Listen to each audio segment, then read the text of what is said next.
So the next question, sort of talks about touring, but you guys have just, before getting to that, you guys have just come back from a national tour.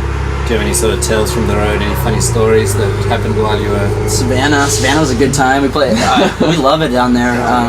We played this bar, the Hangfire Bar. It's super great, super laid back people, but they decided to throw a big mustaches and miniskirts party. So guys and girls wearing mustaches and miniskirts, it was great. And they had all these crazy lights, and right as the set was ending, it was wild, like packed little place. And I don't know what happened to the smoke machine or what, but as we're finishing, like, this guy falls through the front window of the bar, like, smashes glass everywhere, and then the fire alarm's going off, and everybody's like 105 degrees in there. Yeah, it's like a riot, and then so then it's like filled with smoke. Fire alarm's going off just as we're finishing, and people are like all riled up, and everybody goes out on the streets. And the cops pull up, and they're like, everybody get back inside, because everybody's just drinking out there, and get back, and people are like, fuck off, yelling at the cops, like, so the cops come back, like, 2 minutes later, the paddy wagon threatening to throw everybody, including the bar staff and the band, in jail, and it was like a big, and so we were like, oh god, I feel really bad, we like destroyed these people's bar, and they were so cool, they're like, don't worry about it, come back to our place, we'll throw a party for you, cook you lasagna, they were so cool.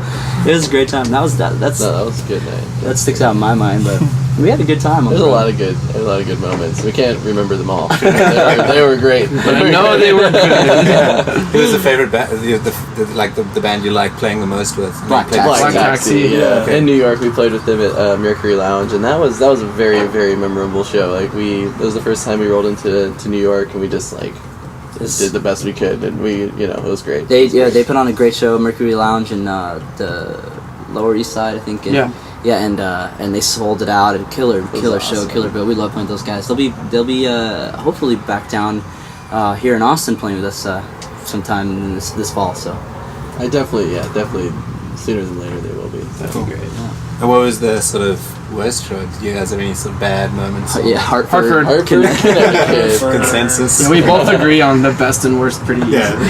Our manager almost got tased. You got yelled at by a cop. He's like, "Get off the sidewalk!" Well, it was like we were playing at it was like an 18 and up dance club. There were like 7 people there, and whatever. It's like small shows, not a big deal. But then we get done, and there's all some sort of altercation, some violence in the street, and there was cops everywhere, and they wouldn't let us unload, and our tour manager was trying to pull the van up, and the cops were like threatening to tase him, and so we're just stuck in this club for like an hour and a half, and we just wanted to leave. But definitely, I've heard so many horror stories, but that definitely was like, we had like just great shows, and that was definitely our one that was not so great. Yeah, but it was definitely was the outlier. Most of the shows were fantastic. It's like literally that's the one that stands out. It's like So yeah, I mean, I was keeping an eye on like Twitter and Facebook, and it seemed like you guys picked up a load of new fans, and we were very surprised. It was amazing. And then even that, our good friends in Hartford took us in and cooked us a huge brunch. Yeah, they're still great. Pancakes, eggs, bacon, sausage. Yeah, that was awesome. So even Hartford, Kurt had a good little sunny side up in the morning. Yeah, you were definitely sunny side up. Sunny side up. So Lucas asked several questions. The first one is he wants to know when you're going to come up to Canada and lay waste to the Great White North. Man, as soon as possible. I'd love to go to Canada. Yeah. I like the way you put it too. The Great White North. I was like embarking. I must lay waste to it. We are Viking. That'll be a big moment for us to finally step out of the country.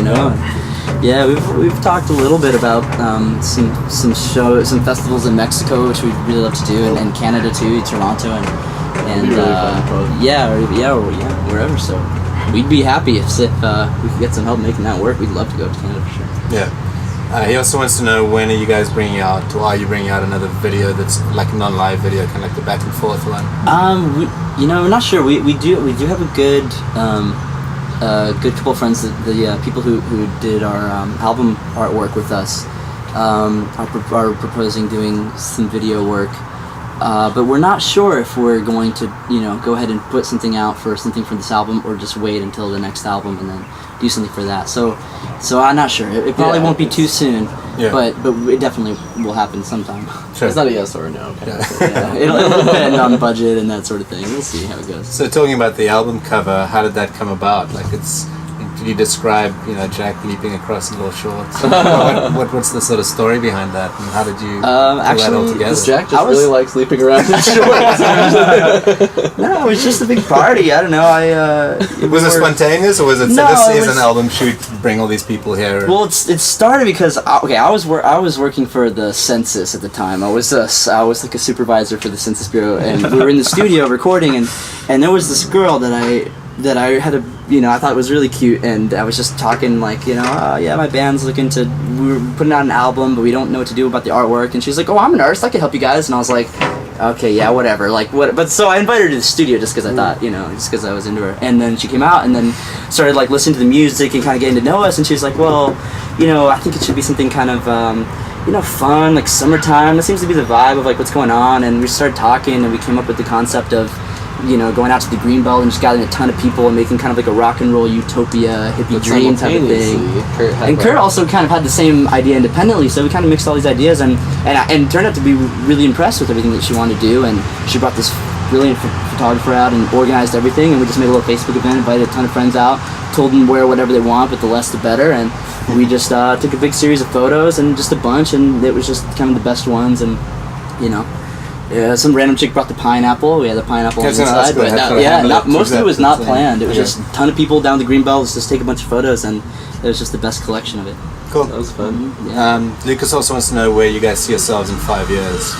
5 years. Busy. I would hope equal parts the festival circuit, equal parts the rave circuit. Yeah. Like I want to be one of those bands that like people go to see at like Electronic or Electric Daisy Carnival, shit like that, where we're like one of the only actual bands there, but we're surrounded by like DJs and other electronic artists, and people are rolling, and it's a fun time. You can like turn around and like play ACL, like wide open. Like, I want to sit some right in the Western- middle of some those big two Western groups festival. of people. Yeah, we definitely see ourselves for sure. Like festivals is kind of where we really feel comfortable, and that's something we like a lot. So I mean, for It's 5 years, surprising because that wasn't something that was spoken of. Yeah, It was but like, starting let's to bring play- a it just We kinda just like it. We just Big love stages, it. It's like big skies. you get that lots groove of people. kind of churn in. It's just like I don't know. It's Like fun. Blues on the Green was like if I could do that most days, I would be happy. Most days. Yeah. Yeah, I'd Go love for to. a 5 bunch years. of people on Tuesday. I'd love to be just touring around, like all around the world, festivals, big shows, whatever.